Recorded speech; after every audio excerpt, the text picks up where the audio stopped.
बैउल वफा किसको कहते हैं, इसकी वजाहत।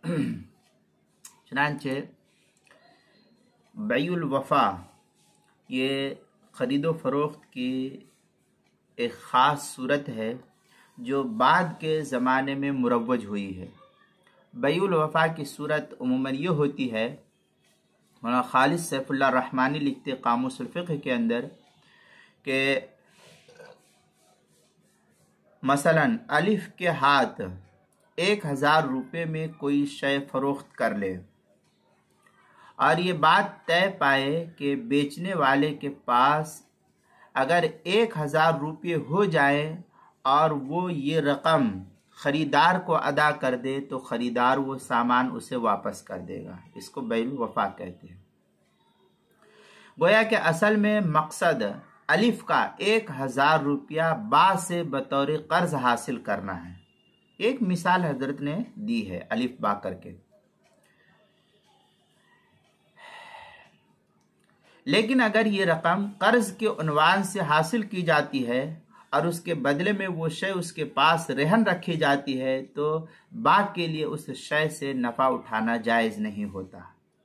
मसलन आपसे मैंने कर्जा मांगा और आपने कहा कि क्या गारंटी है कि आप मुझे वापस दोगे, तो मैंने कहा कि ये मेरा सोना है या मेरा मकान है या और भी कोई चीज़ है, मेरी घड़ी है, या आप रख लीजिए, 1 महीने के बाद जो है या 2 महीने के बाद मैं आपसे वापस ले लूँगा, तो आपको मैं ये 1000 रुपया दे दूँगा। तो ये आपने 1000 रुपया लिया है और सामान दिया है तो उससे नफ़ा हासिल करना उसके लिए जायज़ हो जाएगा, और अगर नहीं तो फिर इसके लिए रहन की सूरत होगी और ये सूरत जायज़ नहीं होगी, क्योंकि कर्ज दहिंदा रहन से नफ़ा नहीं उठा सकता। ये उसूल है फुक़हा का, वरना सूद में शुमार होगा अगर उससे नफ़ा हासिल करता। घड़ी रखा आपने, आप घड़ी को इस्तेमाल कर रहे थे, आपके लिए जायज़ नहीं होगा।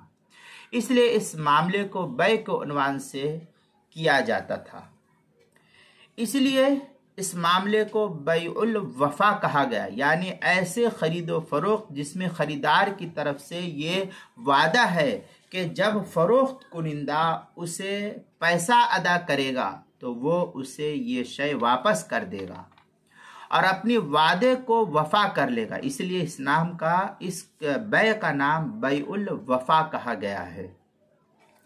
अल्लामा अलाउद्दीन हस्कफी रहमतुल्लाह ने लिखा है कि शवाफी उसको रहने मुआद, अहले मिस्र उसे बै अमानत और अहले शाम बैउल इता कहा करते थे। नीस अल्लामा शामी ने मजीद लिखा है कि बाज़ फुक़हा ने उसे बै जायज़ और बाज़ ने बैउल मामला से भी ताबीर किया है।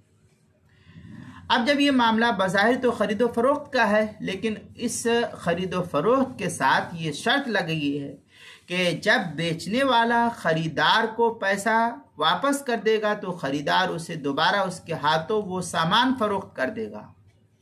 तो ख़रीदार से दोबारा उसके हाथों और सामान फ़रोख्त कर देगा, तो और अपने मकसद और रूह के एतबार से ये सूरत रहन की हो गई, असल के एतबार से ये सूरत तो रहन की हो गई, तो ये वादा कहाँ रहा। ये इन मुख्तलिफ पहलुओं की वजह से फुक़हा की राय भी मुख्तलिफ हो गई। अब इस सिलसिले में बाज़ हजरात ने लोगों के तामुल के देखते हुए इसकी इजाज़त दी है कि ये बैउल वफा की सूरत है। बाज़ हजरात ने इस बै को फासिद भी करार दिया है कि ये सूरत जायज़ नहीं है। चुनांचे बाज़ की राय यह है कि ये रहन है और माल रहन होने की वजह से नाम निहाद खरीदार को उससे नफ़ा उठाना जायज़ नहीं होगा। अल्लामा शामी ने फतावा खैरिया के हवाले से लिखा है कि यही अक्सर फुक़हा की राय है। इमाम हसन मातुरीदी रहमतुल्लाह अलैह ने भी यही नुक्ते नज़र इख्तियार किया है और यही बात फतावा नस्फी में भी कही गई है, जिसकी तफसील जो है दुर्र मुख्तार फतावा शामी की 7वीं जिल्द सफ़ा नंबर 546 जो शेख आदिल अब्दुल मौजूद वगैरह की तहकीक शुदे नुस्खे है उसके अंदर इसको नकल किया है, 7वीं जिल्द सफ़ा 546 पर। मुफ्ती खालिद सैफुल्लाह रहमानी साहब लिखते हैं कि राक़िमुल हुरूफ का नुक्ते नज़रिया ये है कि इस सूरत को नाजायज़ होना चाहिए। इस सूरत को नाजायज होना चाहिए।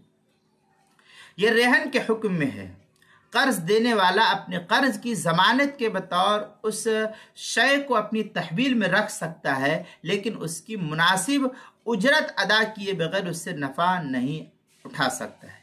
तामुल की वजह से उसको जायज़ करार देना सही नज़रिया नहीं आता, क्योंकि माल रेहन से नफ़ा उठाना सूद के दायरे में आता है और तामुल की वजह से सूद और मुहर्रमात मनसूसा में कोई गुंजाइश पैदा नहीं हो सकती। ये बैउल वफ़ा के सिलसिले में कामूसुल फ़िक़्ह जिल्द नंबर 2 सफ़ा नंबर 366 और 367 पर दूसरी जिल्द के अंदर इसको नकल किया है हज़रत मौलाना खालिद सैफुल्लाह रहमानी साहब ने, जो कामूसुल फ़िक़्ह जिल्द नंबर 2 जो जमजम पब्लिशर्स से छपा हुआ है, कराची का ये छपा हुआ नुस्खा है, जिल्द नंबर 2 कराची जमजम पब्लिशर्स मुक़द्दस मस्जिद उर्दू बाज़ार कराची पाकिस्तान से छपा हुआ नुस्खा है उसके अंदर।